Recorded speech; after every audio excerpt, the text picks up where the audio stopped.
Hey guys, Kenny B here, Cities and Suburbs. Welcome aboard. And just wanted to do a quick video with you tonight. And for you guys, how are you doing? It is the 9th of July. We are through the holiday, if you will. A lot of cities and towns, of course, it's been pouring out, so we've had to postpone and a lot of fireworks going on out here last night out in Charlton, Massachusetts. So welcome aboard, Cities and Suburbs. Kenny B here for you, broadcasting from a video from Charlton, Massachusetts. And boy, oh boy, we've been in the throes of summer. It's been a pretty, average summer in New England. So, a lot of rain, a lot of heat. The smoke from fires in Canada have been pluming down here. That if you got compromised breathing, whether it's from COVID or, really take caution on that, and I hope you're doing well. Today, the average gas price, and of course, every year, the 4th of July, this holiday is going to be the busiest one traveled, I stopped paying attention to that because year after year, it's the busiest one traveled. I live right between two major throughways here in Massachusetts, and I don't need a prediction. I know what's going to happen. I've been here a long time. But mass gas prices, the average today is from AAA is $3.55 and 9 cents, so $3.56 a gallon, maybe more, depending on where you guys have been throughout, upstate New York and Connecticut. And years ago, Connecticut gas prices, people from Connecticut would come up to Massachusetts and try to save on the gas tax, but it's all pretty much evened out. So, and the Worcester Regional Transit Authority is still free through the year. We are in a new fiscal year, so we'll see how they're going to think about that. But I know they've been pushing for free fare for a long time. So here we go. I was thinking about the increase in rents in Worcester throughout, not just Worcester, throughout even where I live, and it's getting ridiculous. And what you make for a household income to be able to pay reasonably for a place to live. Interest rates are sky high for houses. It's just housing is everywhere. People overpaying for houses.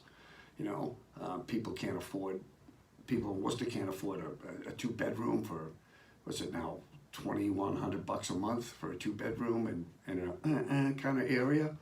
But so this is how Massachusetts fares versus the United States. Okay, the national average as far as Mass versus the increase in terms of what you pay here compared to the national average. Housing is 114% higher in Massachusetts right now in the United States than any other state in the nation. Utilities are 13% more. Food is 13% more. And I know what people are saying. Well, it costs a lot to live here. No kidding. That's what I'm telling you.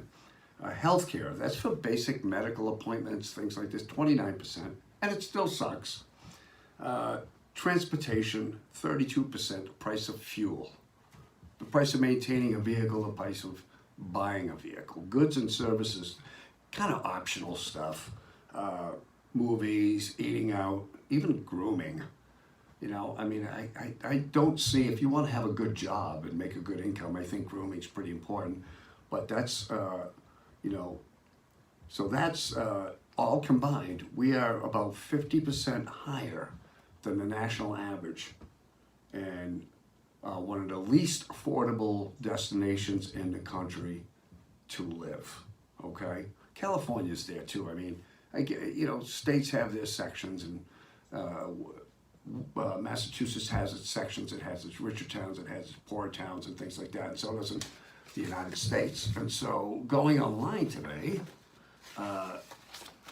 looking at some of the most affordable places to live in the United States of America. This is 2023 to 2024.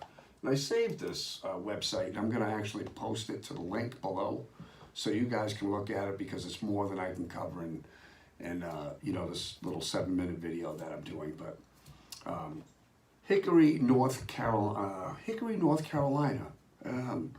So you can click on these. That's number one of the cheapest, but they give it cheap or affordable. The overall score of 6.5. The quality of life, 6.4. So what is a quality of life to you, being able to, you know, live there, even though it's affordable, right? What does quality of life mean? Access to care, benefits, if you're a senior. From what I read about Hickory, there's a lot of younger infusion going on, and there's also a nice retirement community. I believe it's about 100 miles north of Charlottesville, so in that metropolitan area. Number 2 is Youngstown, Ohio. We know the steel belt thing going on. Huntington, West Virginia. Ashland, Kentucky - Ohio. Number 3. Number 4, Huntsville, Alabama. Now, Huntsville is interesting. You click on Huntsville, and it's an awakening town.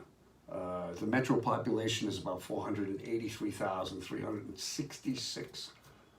The median home price is $349,000. So that's 350,000. That's, you know, the median age is 39. So you'll find in a lot of metropolitan areas that the age is younger. So, but yeah, so that's Huntington, and then Fort Wayne, Indiana.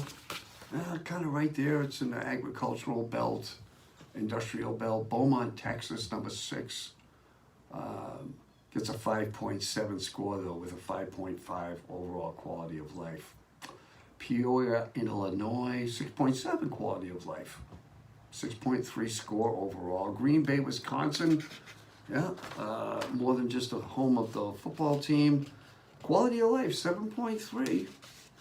You know, number 8, the cheapest cities to live in. Quad Cities, Iowa, Illinois, you know, down in that southwestern belt there. Iowa, Illinois. Davenport, Bettenport, maybe I'm off there, but I thought Quad Cities referred to Breaking Bad series, you know, Oklahoma and New Mexico thing. But anyway, Quad Cities, number 9. And number 10 to finish off the list is Knoxville, Tennessee. Now these are just, you can load more. When I post the link, you'll get what I'm saying. But I mean, I think we're living in really scary times, coming out of really, you know, stupid COVID. I don't know what's worse, when COVID was, you know, washing the world with its hideousness, disease, look, or the result of it right now, meaning the economy, you know. I mean, and cities are trying to come back. Worcester is developing like hell. But, you know, what's going to happen is, you know, we got to meet the demand for housing. Well, let's meet the friggin' demand for housing, all right? And let's build a lot of housing, and all of a sudden it doesn't get filled. You know, that'll help level things off.